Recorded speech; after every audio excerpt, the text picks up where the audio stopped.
Prophet Bensi obi a me nkom she bi abam aha e bia wo no first time wo de hu me che be ye onwanwa but me de nyame nka ana de me kan so instant me kan ye wo sesi ye nkom she no nyame kire me no ma meti ase se election eye 2024 election no Dr. Bawumia MPP be win na emom ye ba no MPs na eye NDC fo ene be win seat ne kase enti ono be president but with minority in parliament. What you say? And today me hu ya no so ana me ma Ghana for asote ye. Na minim so ma fa ne serious so mo fa ne serious but ho popoye ana start ya AC no. Se sia me no ka say parliament no eyam say MPP na ye minority se sia. Some are minority. Ana NDC ay majority. What you say? Na che say e wo so mo hwedi, o so mo hwedi pa.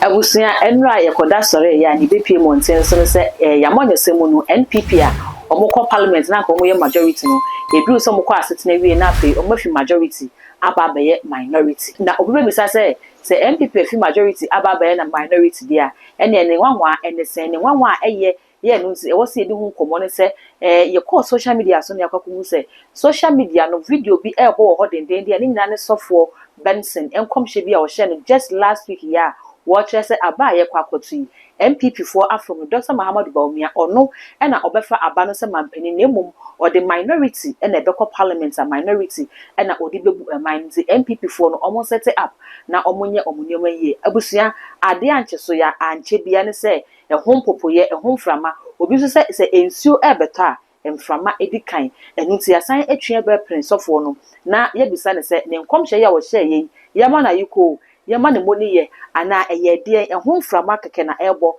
ana se we edien ena eye edima NPP for abusua kame ho wabra mekwakoma sofo Benson akwaba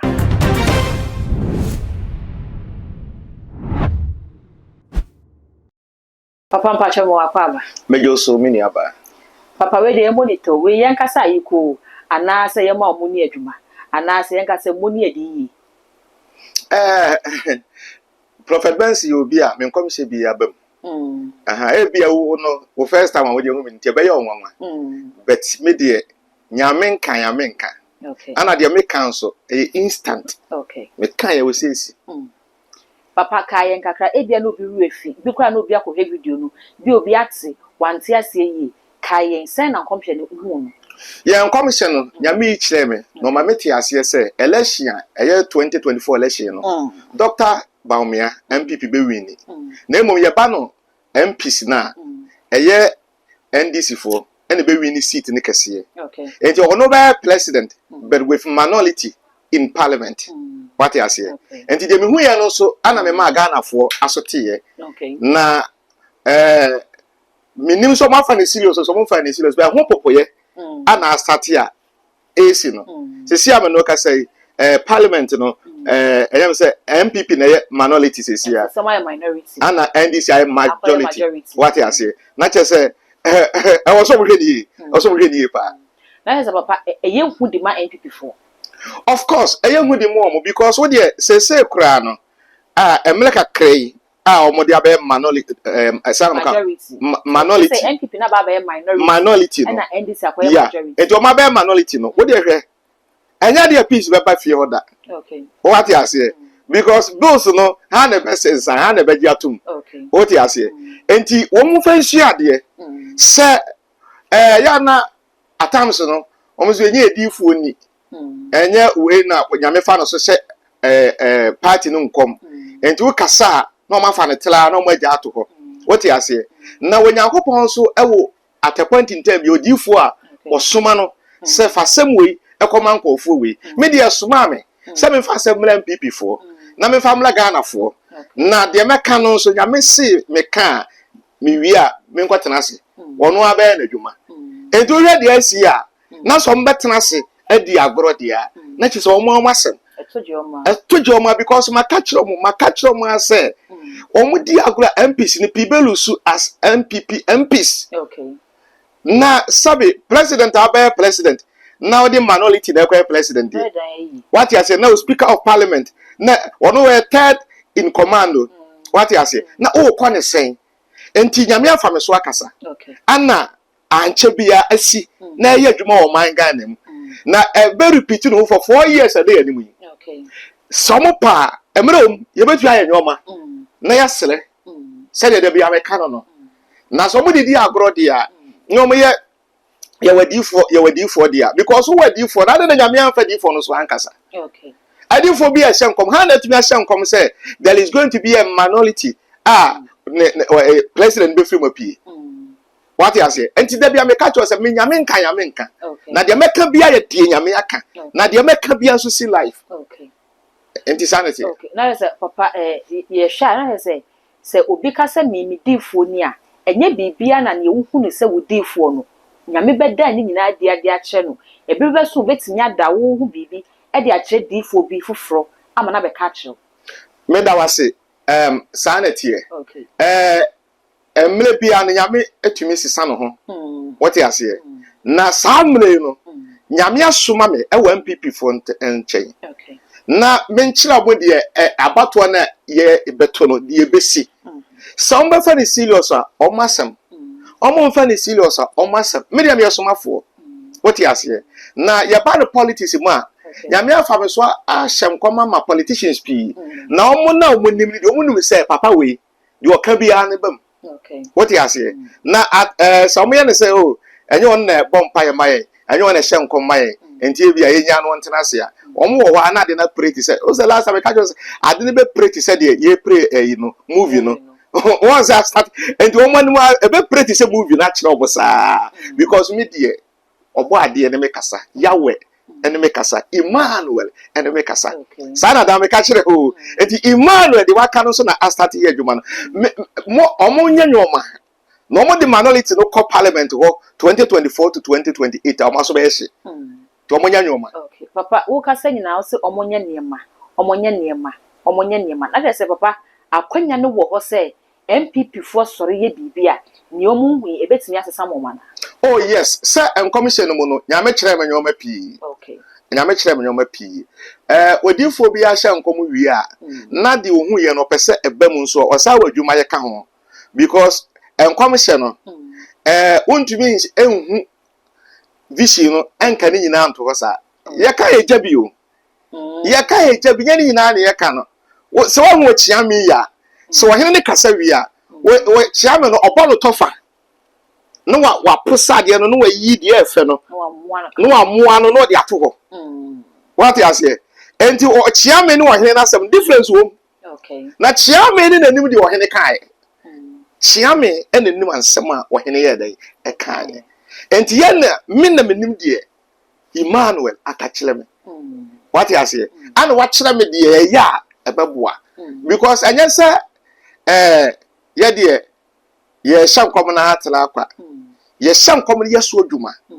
what you say enti say MPP for no edi agro he de asisesi ya o na sabe ye se agro be so a ifranopa na se ensuo nso ebeto a eya na mframa di kan enti hwe makacho say this election MPC ni de NDC for ebe win seat ni p na emomo no eya presidential no ana yewra Dr. Bawumia be win na hwe any 1 week kula asesa akira we say de enframa no ebobo ye den eba enframa ne bobo enti mesle particularly specially MPs no mugina ma MPP no okay say obi anfa the dance form no obi an start say obo mpaye aye ne constituency ho no adwuma okay yo so obi fi say osofu enye bi asabi enimonya bi no ope no wa jim commission amashedi no wa si minimity ye mo mpaye support na why not ebobo mpaye sa na ndisi for nso ba se mo mpaye mo ebobo mpaye abo mo na sunsumu de akoni de meme ya ndisi MP kula anka meda me je campaign sunsumu de mahu they will win a lot of seats okay papa o kasa no wo kire se adifo no mo hye nkomu wi a se be ye na nkomche na ma hye no bebam nti no mo yeso adwuma na se nkomche ya na adifo hye mo so mo bibi ya na mo je ene se nkomche na bana nipa na nkomche ba fa na ho no kwa na adwuma ni gina ne so mo adifo no se na adwuma ni bi gina mo so se mo so be ya na ya enokre ene ne afre sunsum nyuma Okay. And your friends soon you must say, and some are making Bronson magic and some seno, and as all make sure say, dear Macano MM. You see, Yamena Shan comes here, but we use. Okay. What I say was Shan come say about we use. Now, he never done a better so. Your best friend said, Daja, oh, 2 4, any other. But so what check your Bible near? You use to pay. And when young couple as some about Joseph. Okay. So solid. Fabo friend Johnny. Na obi papa frana ya dan akunu fado commission which is Egypt sanka we ya Joseph akabeka say na obi asi Yesu me wo na obi antumi nkone de ana na me fa ni nwane me nko ba Joseph anya sa because onim sunsum nyuma na wote ase na on fa commission ni agro enti wo sole ahomache e de abofra no yesi dwane we yanka say tukwan wo tukwan e different wo dwane e different what you say enti commission atọ people fu mu no say MPC no omunyina ye what you say na yewura Bawumia so say ye na sem hia if you say on to be near kunwa no with minority in kakra ikro no fa kakra ye esi fa studies if you say abere corporate se beto aba no na omo ba minority no omo hwe de ye besi na so omo pese 4 years omo tun afam saade a no omo afam omo tun afam saade omo me nya nyoma na yensre na Emmanuel ensesa nanka baabi a eye dandil se omo alusu no yen hwe se papa betumi age amom baaka papa ebi sukra kire se saa aginasie ya abai ama NPP4 akwakoye majority enhyeda ha dream bebre fi se wo hwe ne ekona akakra bi na abato bre na so na yakwakoto aba into saa time we no decision bi akra ni wo measure that taking no parliament bi a enti be kodi ati NPP4 wo se we no omuma ne boku se difo bi abehye nkom na e ho mframa eba ya de ati ne se timamofo beka ne tla na MPs no omu de omunim de yekoso de ye de start wa ha no betoa so what you say enna nyame ya kire omu se de mako anaka no ene na start ye den adwuma no ye be wuro mu for 4 years enti saka se ke weke aka break akra bi nti enye hu a 4 years ne kakra ikura no unim pressure that your parliament house okay kakra ikura no because say na we say you pass laws be a na mama be minority how they pass laws na mama in favor of MPP what you say aha I was say say no mama be majority o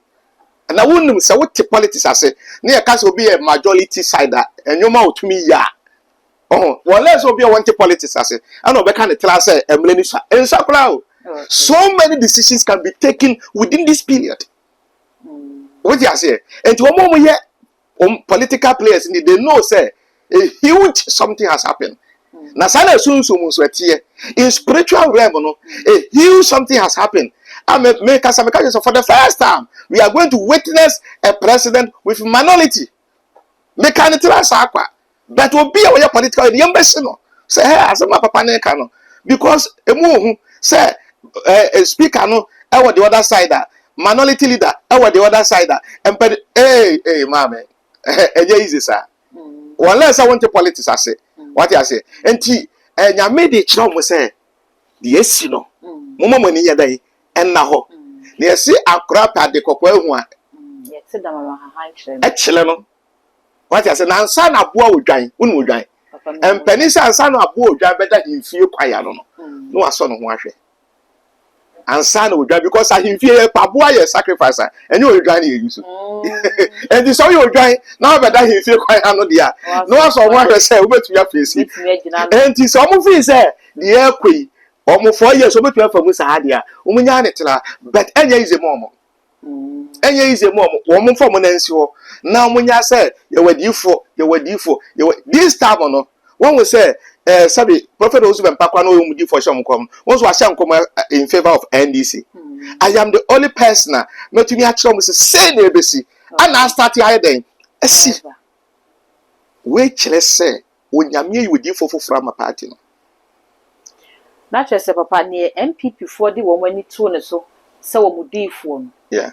obeka ne say eye ne bre twem wo MPP4 ho se ohu hwen kanfo MPP4 ho biem ana say nyame ana asesa ne nsa abeda ne didi a kire medical catcher said this election prophet Ozuben pa we ni say wo ho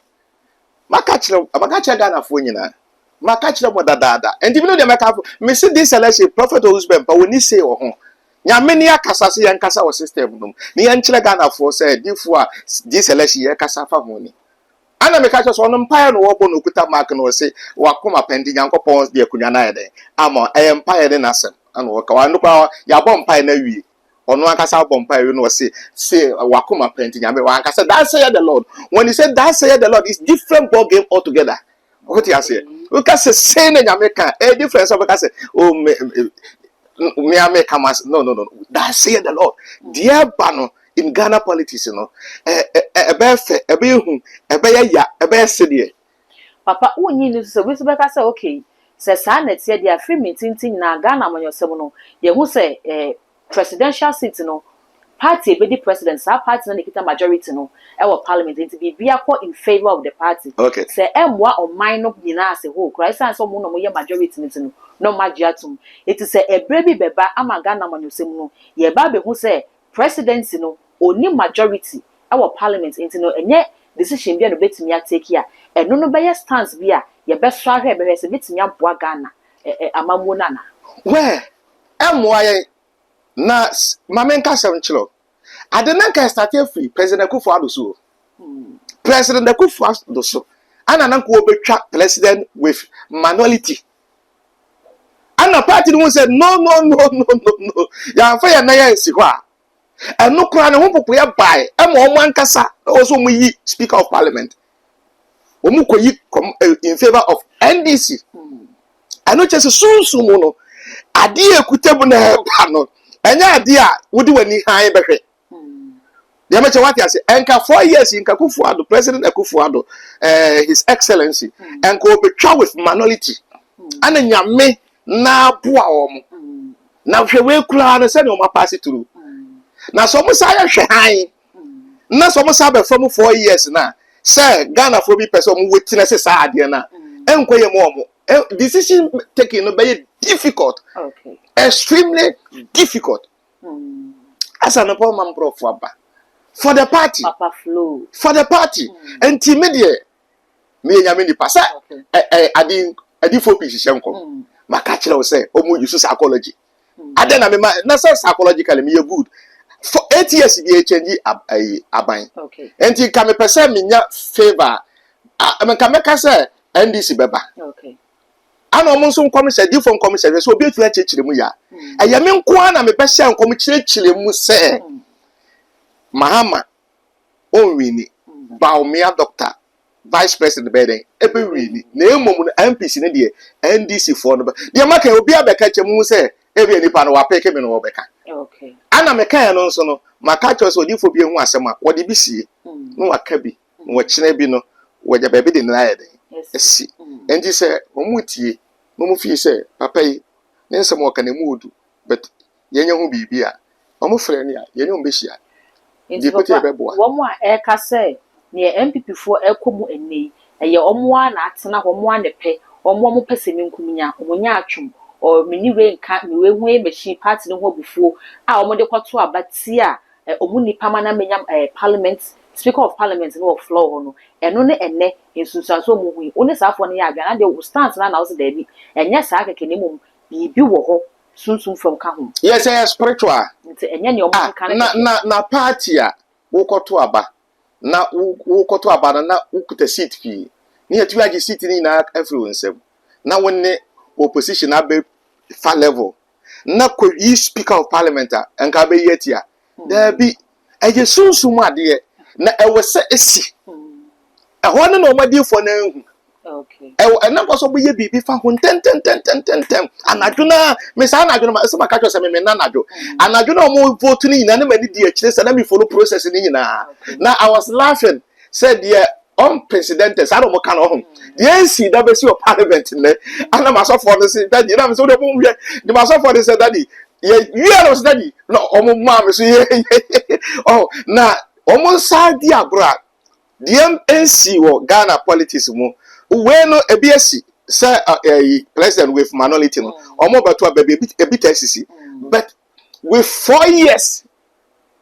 was okay 4 years as a president with minority was a beshi. What you say? And did you see no? Now you soon my dear. No more yeah. Wouldn't say no crime party no is a key. Because no more wound pakra or two yet because I one person and about to against MPP. What you say? No more 50 ways we see Yahweh that we can say soon somebody nipa no batono. And any pet.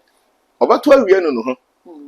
Because be forces be. Election soon asemo. Muhu physical be soon asem. Soon no seat the na soon akunwa. And to soon forces be wo. And then there more pressure say you say, and there more pressure say you say, and you are holding you answer.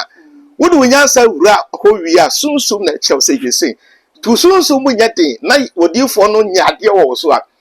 Obey ye, and no. What else a moon was a Speaker of Parliament? A moon, papa, but no man ya day. I agree. What do you say? Aha. Papa says, Mamma, no one say no more.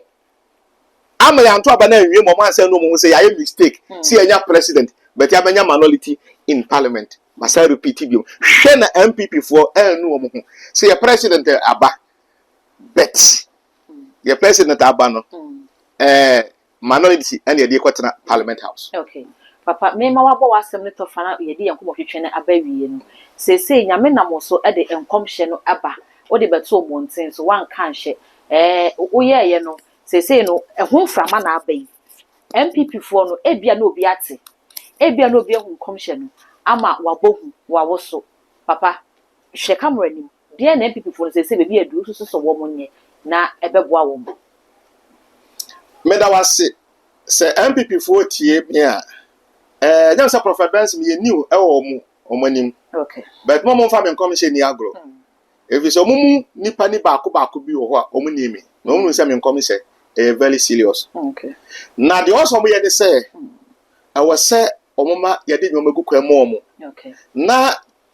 ba bia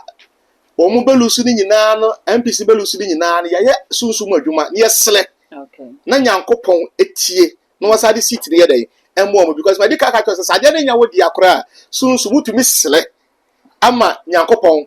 ede ade no ebedai emo for example obi a obewu yetumi sele ama nyame tumi to no nkwanem enipa pibi edi nipa pi abrame a nyame ka just wait within 2 days and within 1 month obeko. Okay.